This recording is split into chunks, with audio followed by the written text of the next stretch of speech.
Those were quickly followed by reciprocal tariffs on every U.S. trade partner and very high sectoral tariffs applied globally on strategic industries, including steel, aluminum, autos, and copper. Imagine a resource without which agriculture, industry, and life itself would be impossible. Not oil, not gas, and not even grain. We are talking about water, something that until recently seemed inexhaustible but traceable, but today has become a major source of controversy and even threats between the world's largest countries. As a result of these developments, the breadth and the depth of the changes in U.S. trade policy have become more fully apparent. Against the backdrop of record droughts and fires in the western United States, while rivers and lakes are drying up, the American leader has made a demand that has shaken the North American continent. For the first time, it has been stated so openly, Canada must share its water reserves. This is not a diplomatic hint or a technical discussion in a narrow circle. It is a direct statement that millions of gallons of fresh water flowing from Canadian glaciers and mountain rivers must become part of the American solution to the drought problem. Those trade deals with other countries also have limited or no relief from those sectoral tariffs in those strategic industries such as steel and autos.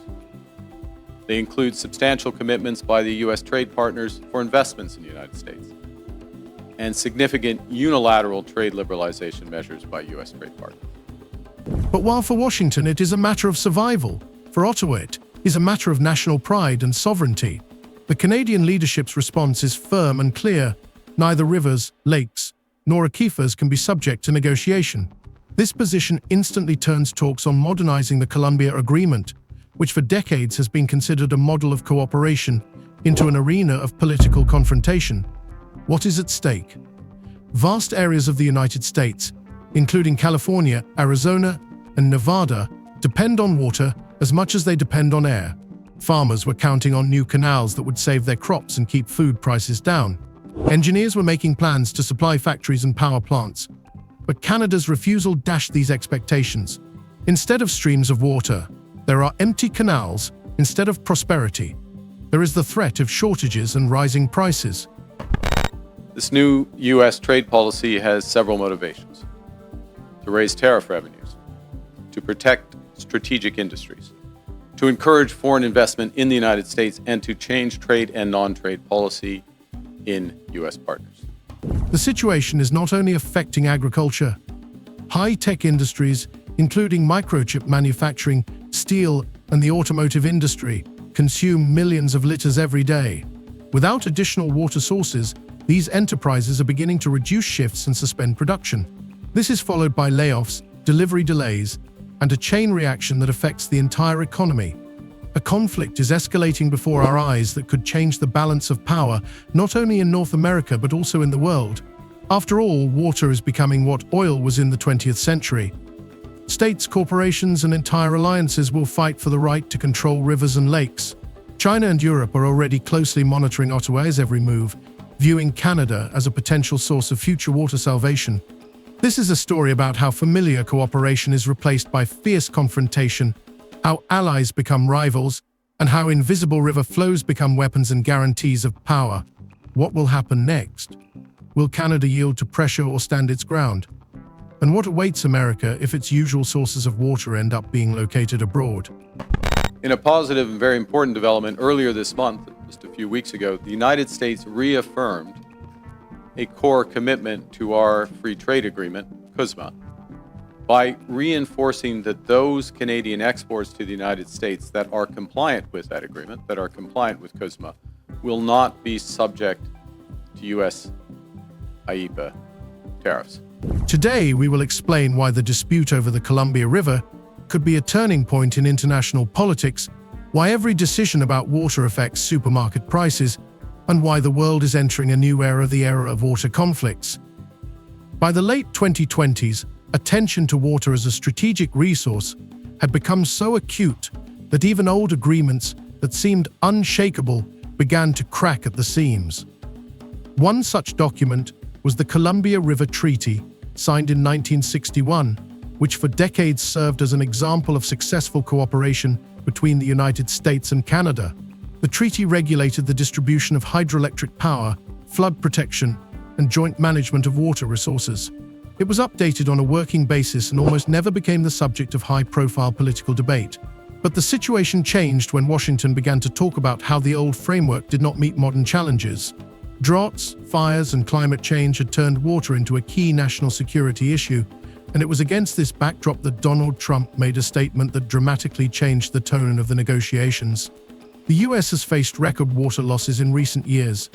In the western states, groundwater levels have fallen to their lowest in a century of observations, and major reservoirs, including Lake Mead and Lake Powell, have experienced record low levels. In this context, the president openly said what had previously only been discussed in expert circles: Canada has a huge tap that can be used to meet the needs of millions of Americans. His words about millions of gallons of water flowing from glaciers sounded like both an accusation and a demand.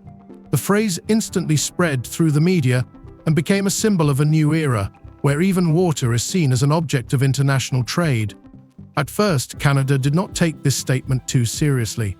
Commentators laughed at the metaphor about the tap and recalled that the US had tried to discuss water exports before, but such proposals had invariably met with public resistance. However, in the days that followed, it became clear that the situation was much more serious. Negotiations to renew the Columbia Treaty were suddenly suspended by Washington, and this looked like the first step toward using water as leverage. American officials began to emphasize that the lack of access to additional volumes posed a direct threat to food security. Within the country, the issue was presented as if it were a matter of national survival. As in previous trade disputes, Canada has implemented a series of retaliatory tariffs. Their objectives have been to protect Canadian workers and businesses and to incentivize a negotiated settlement with the United States. Few other countries followed suit. That was when panic broke out in Ottawa. Ministries received reports indicating that the United States might not stop at words. Articles appeared in the press about the possibility of unilateral revision of agreements, and behind the scenes there was even talk of scenarios involving the transfer of water across the border by force. Although these versions seemed fantastical, the fact that such conversations had even arisen greatly heightened tensions. Public organizations began to talk about water blackmail, and environmentalists warned that if even one batch of water were officially sold, it would mark the beginning of a large-scale and uncontrollable outflow of resources.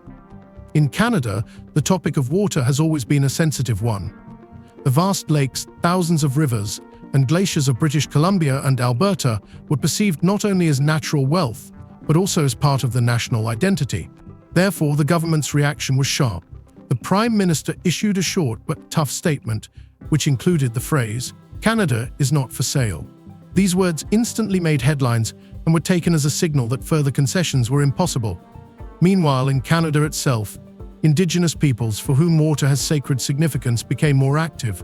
More than 80 associations issued a joint statement emphasizing that trading water would undermine the rights of communities, disrupt the ecological balance, and threaten future generations. They pointed out that many settlements are already suffering from contaminated water sources, and that instead of thinking about exports, the authorities should be solving domestic problems. These voices increased the pressure on the cabinet, effectively leaving it with no room for maneuver. Washington, in turn, continued to take a tough stance. A number of US states began to issue forecasts that without Canadian water, crop yields would fall by a third in just 3 years. Reports spoke of impending price increases for fruits and vegetables, factory closures, and energy shortages. Some analysts even hinted at the possibility of new tariffs on Canadian goods if Ottawa did not comply.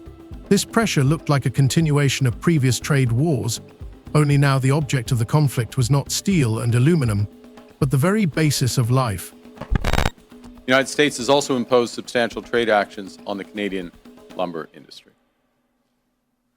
Now, in recent weeks, the United States has agreed a series of trade deals with a variety of countries. And these deals have several aspects in common. First, baseline tariffs that cover a broad range of goods and services that are substantially higher than those U.S. tariffs that existed before. Fictitious but convincing scenarios began to surface in the Canadian media. Journalists wrote that American lobbyists were secretly promoting projects for giant pipelines that would carry water from British Columbia to California. These publications were unconfirmed, but they created an atmosphere of anxiety. People discussed the possibility that such projects could indeed be approved in the US and implemented in a way that bypassed Canadian interests. Against this backdrop, the Prime Minister took another step that gave the conflict an international dimension.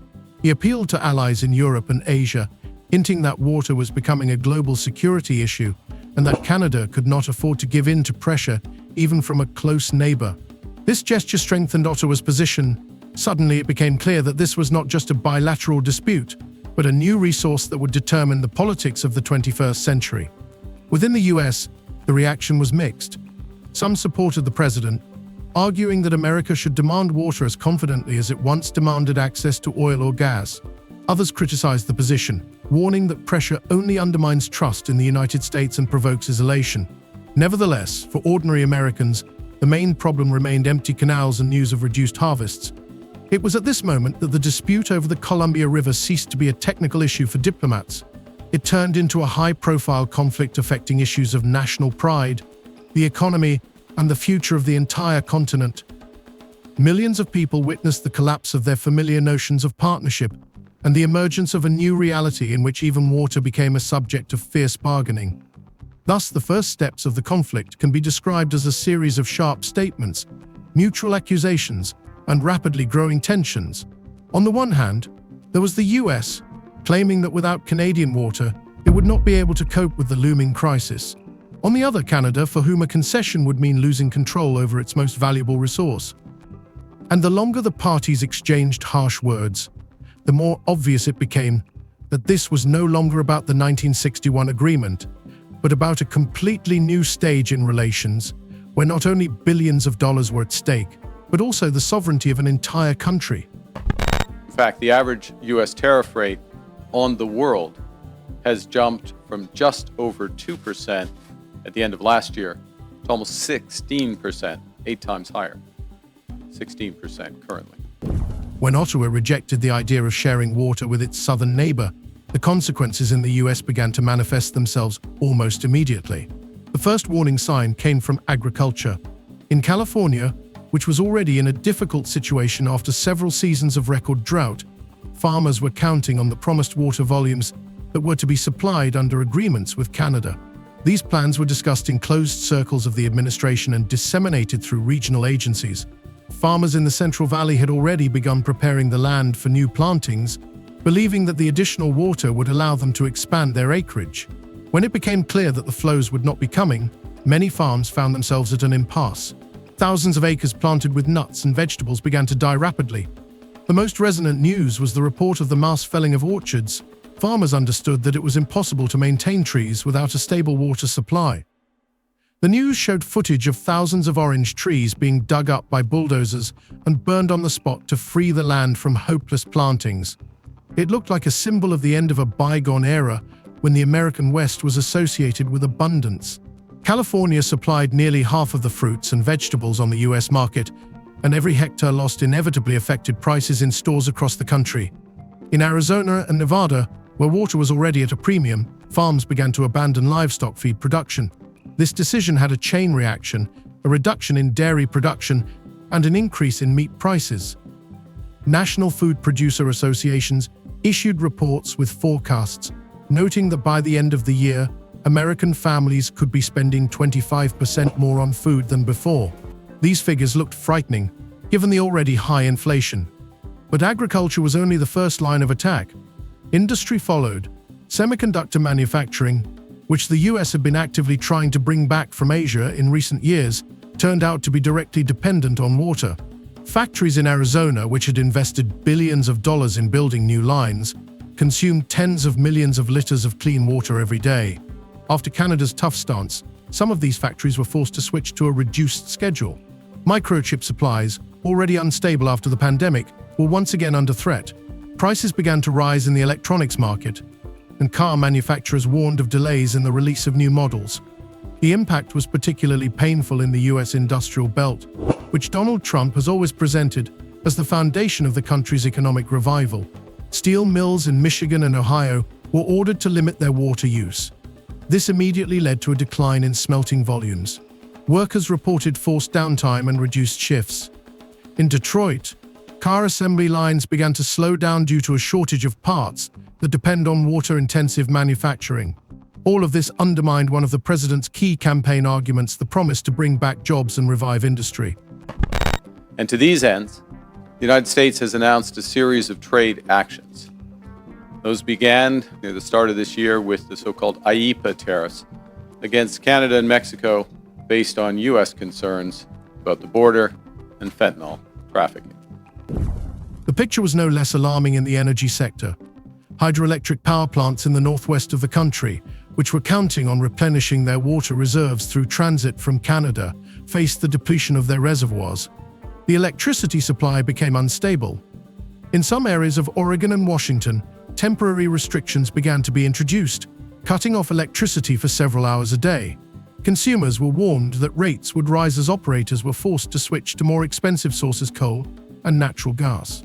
There were reports in the press that some energy companies were urgently purchasing coal from abroad, including South Africa, which looked like a step backward in environmental policy.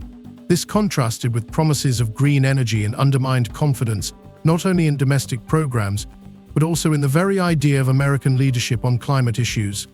An unexpected consequence was disruptions in the work of defense enterprises. Factories producing military equipment were among the most dependent on water resources. The production of tanks, aircraft parts, and electronics required enormous amounts of water for cooling and technological processes. When the disruptions began, delivery times started to shift. Military circles began to talk about how the water factor was now directly linked to national security. Specifically, under the new U.S. approach, countries must now buy access to the world's largest economy through a combination of tariffs, investments, unilateral trade liberalization, and policy changes in their home markets. The situation was exacerbated by rumors that large corporations were planning to move part of their production back to Asia or Latin America, where, despite the difficulties, water was not yet perceived as a tool for political pressure. These rumors were not officially confirmed, but they fueled the atmosphere of instability. The stock markets reacted instantly, shares in agribusiness companies fell, the value of electronics manufacturers fluctuated, and the energy sector experienced its strongest fluctuations in the last 10 years. Against this backdrop, ordinary Americans felt the impact on their own lives. Prices in stores rose, electricity bills increased, and news of factory closures served as a reminder that jobs and incomes could be at risk. All this caused irritation and discontent, which gradually took on a political tone. At the same time, experts began to predict that if the situation did not change, the U.S. would be forced to resort to radical measures, from large-scale investments in desalination plants on the coast to the development of projects for artificial water pumping within the country. Some researchers even proposed the creation of water reserves similar to oil reserves, so that accumulated reserves could be used in times of crisis. But these projects seemed long-term and expensive, while the crisis was unfolding here and now. Thus, Canada's refusal to transfer water became more than just a diplomatic gesture. It set off a chain reaction that hit key sectors of the American economy. Agriculture lost crops and raised prices, industry cut production and laid off workers, energy returned to coal and gas, and the military sector faced the threat of supply disruptions. Each new link added tension, and public discontent grew, turning the issue of water into one of the most acute challenges for American society and the government. The political crisis that began with a sharp statement about Canadian water very quickly turned into a major test for the entire US-Canada partnership. The issue of trust came to the fore, and while trade disputes could previously be settled through tariffs or negotiations, now the most fundamental resource was at stake. America, accustomed to its role as the senior partner, was unexpectedly faced with its demands being rejected. For many observers, this became a symbol of the weakening of US influence in the region. Even hardliners acknowledged that the world had seen the limits of American capabilities. Domestically, this failure provoked a sharp political reaction. The president's opponents began to openly declare that his aggressive course was turning into a disaster. At rallies in major cities, slogans were heard that instead of the promised prosperity, people were getting empty store shelves and unpaid electricity bills. Congress began to talk about the need to find new mechanisms for interaction with Canada, even proposing to expand the powers of the North American Commission on Environment and Water. However, the administration continued to rely on pressure, which only reinforced the image of a deadlock.